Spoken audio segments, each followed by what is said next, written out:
ትላንት ምሽት በተደረገው የኮንፈረንስ ሊግ የፍጻሜ ጨዋታ ቼልሲ ሪያል ቤቲስን 4-1 በማሸነፍ የዋንጫ ባለቤት ሆኗል። የማኑኤል ፔሌግሪኒ ቡድን በ90ኛው ደቂቃ ላይ በአብዴ ኢዛልዙሊ አማካኝነት መሪነቱን የወሰደ ሲሆን ሪያል ቤቲስ በመጀመሪያው 45 ደቂቃ የተሻለ ቡድንም ነበረ። ሆኖም ኮል ፓልመር በሁለተኛው የጨዋታ ክፍለ ጊዜ ለሰማያዊዎቹ ወሳኝ ተጫዋች ሆኖ በመቅረብ 2 ለጎል የሚሆኑ ኳሶችን አመቻችቶ አቀብሏል። ኤንዞ ፈርናንዴዝ፣ ኒኮላ ጃክሰን፣ ጀደን ሳንቾ እና ሞይሴስ ካይሴዶ የቼልሲን የማሸነፊያ ግቦች ከመረብ በማሳረፍ ኢንዞ ማሬስካ ቡድን የኮንፈረንስ ሊግ ዋንጫን እንዲያሳካ አስችለዋል። የእንግሊዙ ክለብ ቼልሲ ታሪክ ሰርቷል። በ5 የአውሮፓ ታላላቅ የወንዶች ክለቦች ውድድር በድል የወጣ የመጀመሪያው የአውሮፓ ቡድን በመሆን በቻምፒየንስ ሊግ፣ በኤሮፓ ሊግ፣ በዩኤፋ ሱፐር ካፕ፣ በዩኤፋ ካፕ በአሸናፊዎች ዋንጫ እንዲሁም ደግሞ በኮንፈረንስ ሊግ ስኬትን አስመዝግቧል። ሁለተኛ የጨዋታ ክፍለ ጊዜ የፓልመር ድንቅ እንቅስቃሴ የታየበት ነበር። ፓልመር በአሁኑ ሰዓት በ5 የፍጻሜ ጨዋታ በሲኒየር ደረጃ 5 የጎል አስተዋጽኦ አለው። 2024-2025 የውድድር ዘመን ሙሉ ለሙሉ ጥሩ ባይሆንም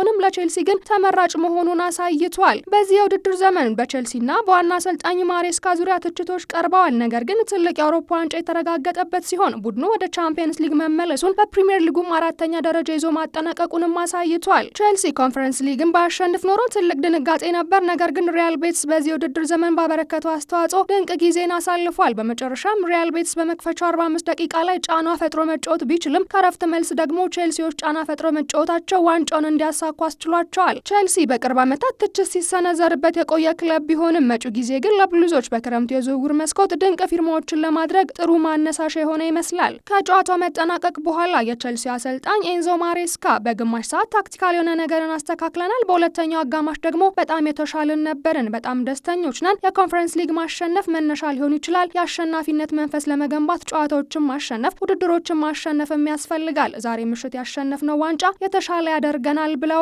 በአንጻሩ የሪያል ቤቲሱ አሰልጣኝ ማኑኤል ፔሌግሪኒ በመጀመሪያው አጋማሽ ያደረግነውን ነገር ማስቀጠል አልቻልንም። በአብዴ ኢዛልዙሊ በኩል ችግር እየፈጠርንባቸው ነበር። ነገር ግን ቁርጭምጭሚቱ ላይ ጉዳት ስለደረሰበት እሱን መተካት ነበረብን። አሁንም እኛ በተጫወትንበት መንገድ መኩራት አለብን። የተቀረው ግን እግር ኳስ ነው ሲሉ አስተያየታቸውን ሰጥተዋል። የእንግሊዙ ክለብ ቼልሲ በዚህ የውድድር ዘመን በዩኤፋ ኮንፈረንስ ሊግ ያስቆጠራቸው 42 ጎሎች የውድድሩ ሪካርድ ሲሆን 2022-2023 የውድድር ዘመን ፊዮረንቲና በድምሩ 37 አሸንፏል። የሰማያዊዎቹ የቅርብ ጊዜ መጨረሻ ሪካርድ አስደናቂ ነው። ከዚህ ቀደም ባደረጓቸው 7 የፍጻሜ ጨዋታዎች በቻምፒየንስ ሊግ፣ የአውሮፓ ሊግ፣ የካፕ አሸናፊዎች ዋንጫ ያልተሳካላቸው ብቸኛው ጊዜ 2007-2008 ቻምፒየንስ ሊግ በማንቸስተር ዩናይትድ ላይ በፍጹም ቅጣት ምት የተሸነፉበት ነው። ቼልሲ በ2022-2023 ውድድሩን ከዌስትሃም ቀጥሎ ያሸነፈ ሁለተኛው የእንግሊዝ ቡድን ሆኗል።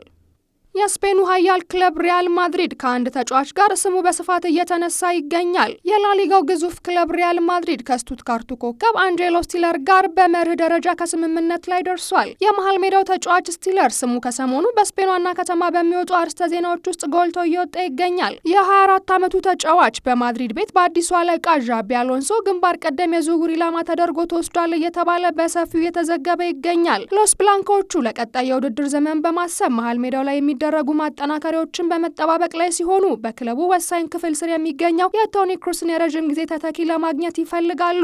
እናም ስቲለርን መሃል ሜዳው ላይ ጥሩ ተተኪ ለማድረግ እንደታሰበ ተገልጿል። በዚህም በማድሪድና በአንጄሎ ስቲለር መካከል እስከ 2030 ድረስ የሚያቆይ ኮንትራት በመርህ ደረጃ ስምምነት ላይ የተደረሰ ሲሆን ሪያል ማድሪድ አሁን ከስቱትጋርት ጋር ስምምነት ላይ ለመድረስ እየሰራ ነው ተብሏል። ጆናታን ታህ ባየር ሙኒክን ተቀላቀለ።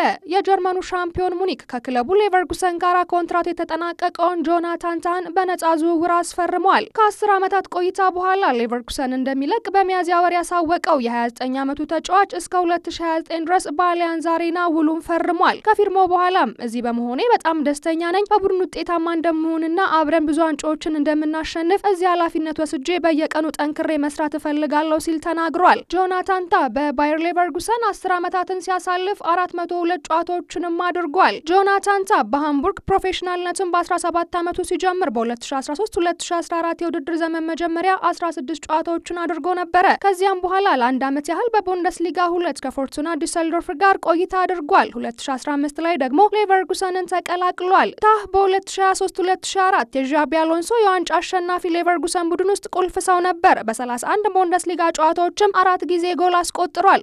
በአጠቃላይ በክለቡ በቆየባቸው 10 ዓመታት ደግሞ 402 ጨዋታዎችን መጫወት ችሏል። የባየር ስፖርት ቦርድ አባል ማክስ ኤልቤር ጆናታን ታ በራዳራችን ውስጥ ለረጅም ጊዜ መቆየቱ ሚስጥር አይደለም፣ ጥረቱን እናደንቃለን። እርሱ ኃላፊነት የሚወስድ ተጫዋች ነው። ጆናታን ብዙ ፈላጊዎች ነበሩት፣ ነገር ግን ሙኒክን መርጧል። ይህም እኛም በጣም ያስደስተናል ብለዋል። የስፖርት ዳይሬክተሩ ክሪስቶፍ ፍሪውድ በጆናታን ፊርማ ዓለም አቀፍ ልምድና ጥራት ያለው ተጫዋች አግኝተናል። መከላከል ውስጥ ራሱን ለመመስረት ብዙ ጊዜ የማይፈልግ ተጫዋች ነው። በቴክኒካል ባህሪው እንዲሁም በአመራርነቱ የሚጫወትበት መንገድ ጥሩ ነው። ስለዚህ ይጠቅመናል፣ እንዲሁም ተጨማሪ ሆነናል ብለዋል።